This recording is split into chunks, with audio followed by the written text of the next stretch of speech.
Salut toi.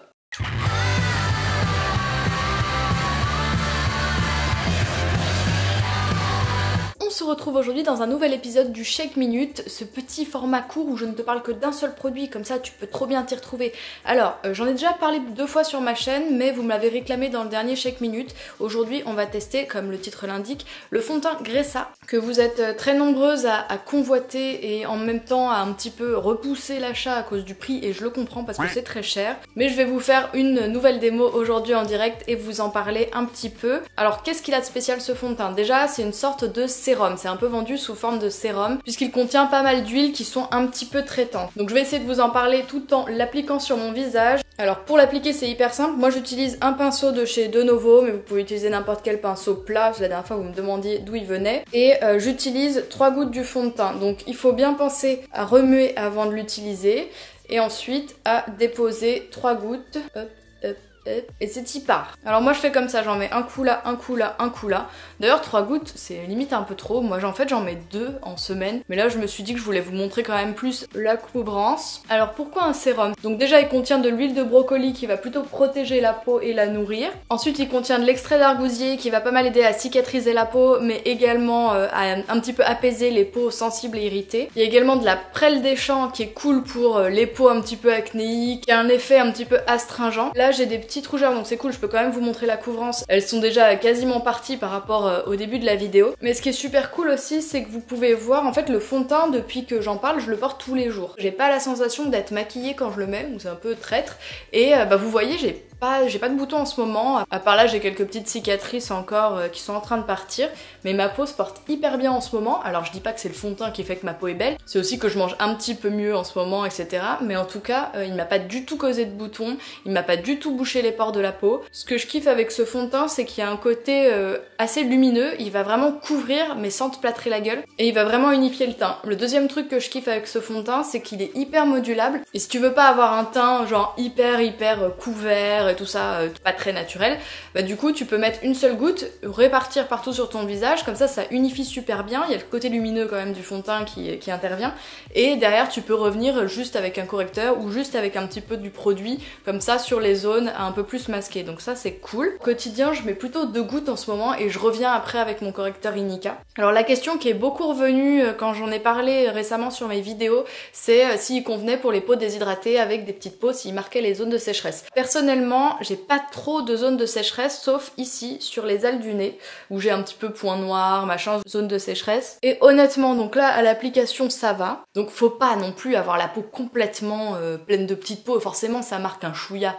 Mais après ça reste un fond de teint sérum avec une base huileuse qui ne va pas non plus trop avoir tendance à marquer les zones de sécheresse. Je pense que vous pouvez déjà bien voir la différence. Là franchement les gros trucs rouges que j'avais sont déjà beaucoup plus discrets. Là c'est complètement unifié, il n'y a pas de souci.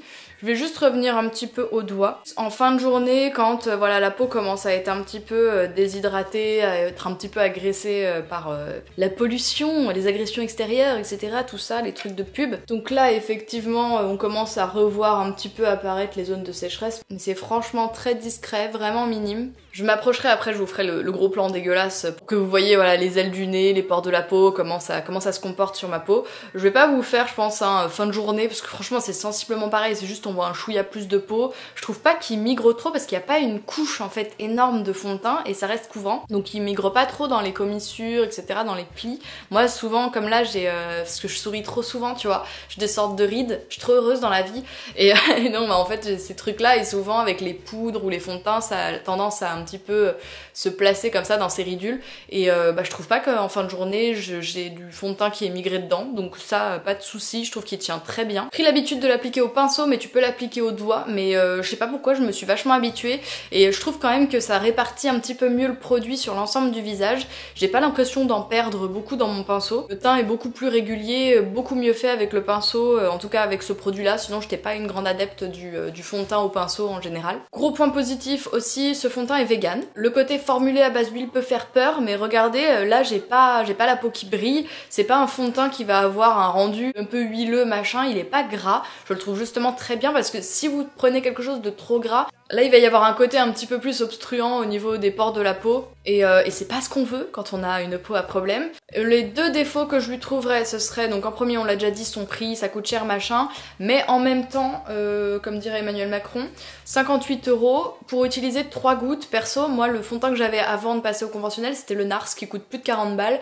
Donc, et qui me durait pas, à mon avis, là ce truc là, à mon avis il va me faire 1 an, j'en suis quasiment sûre. Faut que je continue à m'en servir quasiment tous les jours comme ça pour vraiment me rendre compte, mais à mon avis il va me durer très très longtemps. Alors que le NARS dont je me servais, il me durait peut-être 6 mois, un peu moins, je ne sais pas. Donc voilà, j'ai vraiment hâte de voir combien de temps il me dure, mais je pense que là, ça fait partie des gros arguments pour contrebalancer le prix. Et donc le deuxième défaut, c'est le choix de la teinte qui est quand même délicat. Alors vous pouvez commander des échantillons sur mon corner B, mais franchement c'est pas évident. En gros, t'as les teintes claires avec les sous-tons roses, les sous-tons jaunes, les sous-tons neutres, machin. Et je trouve que dans, en tout cas mon teint, qui est donc un teint moyen clair, avec plutôt des sous-tons neutres, pas non plus trop jaune, pas non plus trop rose non plus, enfin je crois pas, je sais pas, je me rends pas bien compte, c'est toujours la galère pour trouver son fond de teint. Moi j'ai pris la teinte 3.5 qui est donc moyen clair sous ton chaud et c'est vrai qu'il y a un côté un petit peu jaune, un petit peu trop pour ma peau, mais je m'en sers tous les jours et je me vois à la lumière du jour et tout ça, j'ai pas l'impression que je sois non plus super jaune, mais peut-être que la 2.5, la teinte claire avec sous ton neutre me conviendrait un chouïa mieux, mais donc je sais pas, c'est un petit peu délicat. Si vous connaissez très bien votre teinte, que vous arrivez bien à choisir, vous pouvez savoir voilà sous ton jaune, sous ton neutre, sous ton rose, etc. C'est cool. Mais je pense qu'il est nécessaire de tester les échantillons avant quand même de se lancer vu le prix. Donc voilà, pour résumer, excellente tenue selon moi, excellente composition, ne me fait pas de boutons, a un effet illuminant, une très bonne couvrance, peu de produit suffit, donc pas d'effet masque, plâtre, etc. Il y a vraiment cet effet peau nue. Moi après, dans la vie de tous les jours, je reviens sur les zones vraiment très rouges, très boutons, comme là, avec mon correcteur Inica Clair, et je poudre un petit peu avec la poudre Colorizi ou la poudre Puro Bio, donc voilà. J'espère encore une fois que cette petite review vous a plu. N'hésitez pas à me dire en commentaire le prochain produit que vous voulez que je teste pour le prochain Shake Minute. Je vous fais des bisous et je vous dis à dimanche. Salut!